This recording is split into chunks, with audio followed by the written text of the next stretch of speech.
Students, now we will see the eighth sum, and for that what is given here, a figure is shown. What is given in figure, line AB parallel line CD and line PQ is the transversal.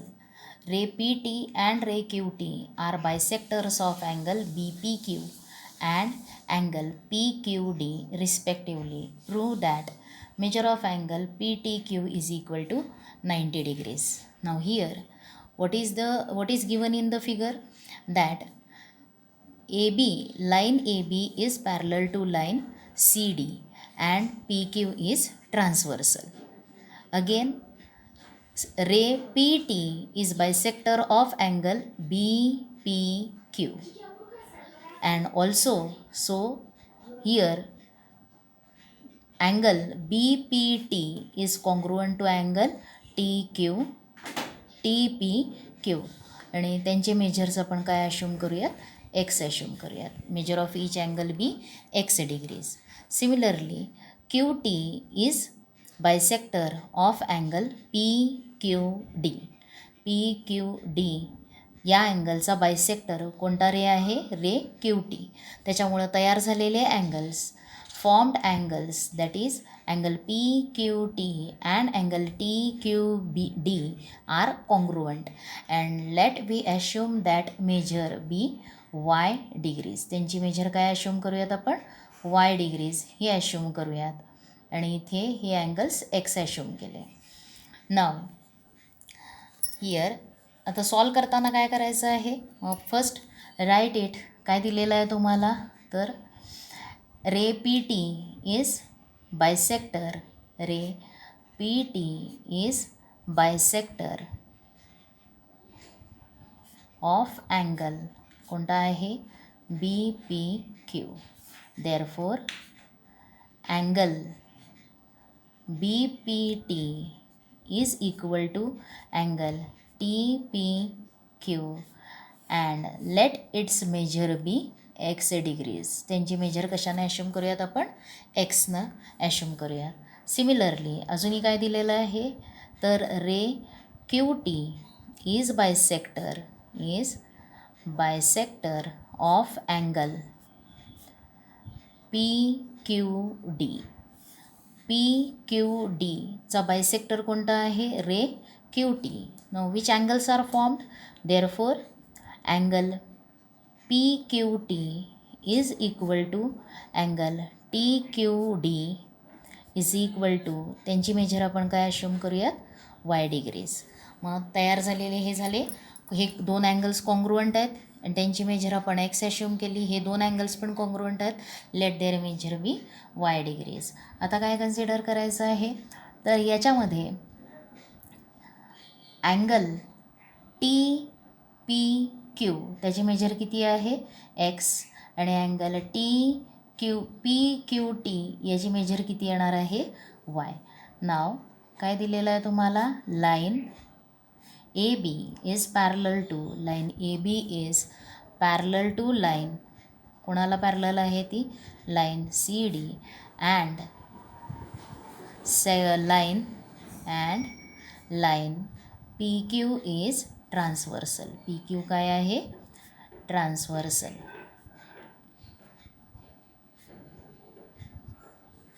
आता याच्यामध्ये बघा हे transversal आहे, त्याच्यामुळं आपण angle BPQ and angle PQD यांची addition, हे interior angles आहेत आणि त्यांची ॲडिशन किती लिहिता येणार आहे तुम्हाला, 180 degrees. Therefore angle BPQ plus angle BPQ plus angle PQD is equal to 180 degrees. आणि ह्याला रिझन काय असणार आहे, तर interior angles are supplementary. Interior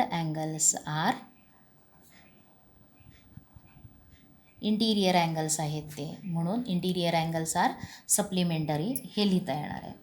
आता याच्यामध्ये ह्यांची ॲडिशन किती झाली, 180. आता हेच तुम्हाला कसं लिहिता येईल, इन टर्म्स ऑफ अँगल. आता हा अँगल किती आहे, it is equal to 2x, x plus x किती येणार आहे, हा 2x. ह्याच्यासाठी काय लिहिणार तुम्ही, त्याची measure 2x plus 2y is equal to 180 degrees. Therefore divide by 2. Divide जर केलं 2नं तर तुम्हाला काय मिळेल, divide by 2 we get x plus y is equal to 90 degrees. किंवा 2 कॉमन घेऊन नंतर 2 ट्रान्सफर केलं तरी चालणार आहे तुम्हाला. आणि x प्लस वाय या अँगलची मेजर किती आली तुम्हाला, 90 डिग्रीज. आता ह्याला म्हणा तुम्ही इक्वेशन 1. आणखीन आता ट्रायंगल कन्सिडर करा. आणि कोणता ट्रायंगल कन्सिडर करायचा, तर in triangle TPQ using sum of angles of triangle, using sum of angles of triangle, sum of angles of triangle. ते जर यूज केलं तर angle PTQ plus angle TPQ plus angle TQP is equal to 180 degrees. Values घालूयात. Therefore हा angle तसाच ठेवा पहिला PTQ plus and what we have assumed measure of angle TPQ is x plus TPQ is x and TQP is y is equal to 180. Therefore angle PTQ, आता या दोघांची addition equation 1 वरून किती आहे, 90 डिग्रीज इज इक्वल टू 1. आणि इथं लिहिणार तुम्ही फ्रॉम इक्वेशन 1 हे लिहिणार.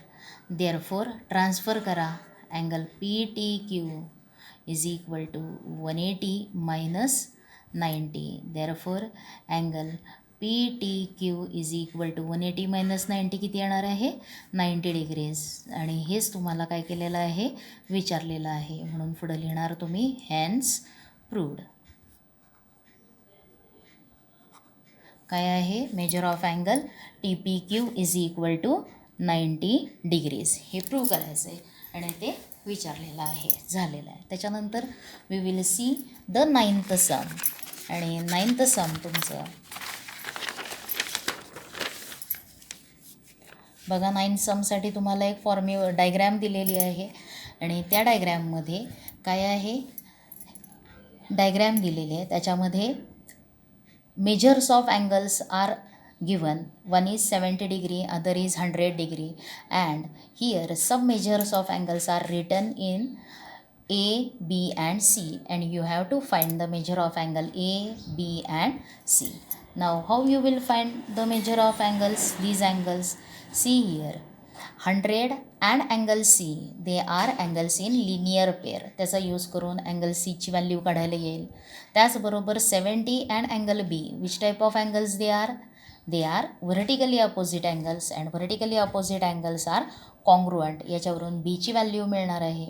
आता C मिळाला, B मिळाला, मग A काढायसाठी तुम्ही काय यूज करणार, sum of angles of triangle use करणार. So how to write this sum, first from given काय लिहाल, angle C plus 100 degrees is equal to 180 degrees. काय लिहिणार इथं त्याला reason, angles in linear pair, angles in linear pair.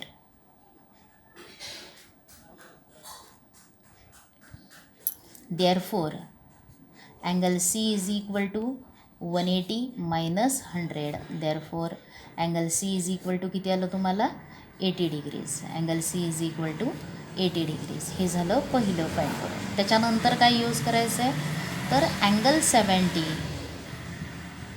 म्हणजे 70 degree, आणखीन B हा काय आहे, इथं 70 degree is congruent to angle B. आणि त्याला रिझन काय आहे, vertically opposite angles, vertically opposite angles. Therefore angle B ची मेजर किती असणार आहे, 70 डिग्रीज. हे झालं तुम्हाला विचारलेल्यातलं सेकंड. नाव आता कुठला राहिलेला आहे measure, measure of angle A. And for measure of angle A काय यूज करायचं आहे, using sum of measures of angles of triangle, sum of measures of triangle, measures of angles of triangle ते use करा. Therefore काय statement लिहायला येणार आहे? पहिला स्टेटमेंट लिहायचं, angle A plus angle B plus angle C is equal to 180 degrees. Values घाला. Angle A plus angle B काय लिहिणार तुम्ही? 70. अँगल सीची व्हॅल्यू किती आहे? 80 is equal to 180 degree, 180. Therefore addition करा. 70 आणि 80 यांची ॲडिशन किती येणार आहे? 150 इज इक्वल टू 180. आता 150 ट्रान्सफर करा. Therefore angle A is equal to 180 minus काय असणार आहे? 150. आणि जर सबट्रॅक्शन केलं तर मेजर ऑफ अँगल ए तुम्हाला किती मिळणार आहे? 30 डिग्रीज. म्हणून तुम्हाला अँगल ए, अँगल बी आणि अँगल सीच्या व्हॅल्यूज मिळाल्या. Angle A is equal to 30 degrees, angle B is equal to 70 degrees and angle C is equal to 80 degrees. या व्हॅल्यूज मिळाल्या. आता हे सम लिहा तुमच्या वहीमध्ये, सोडवा व्यवस्थित.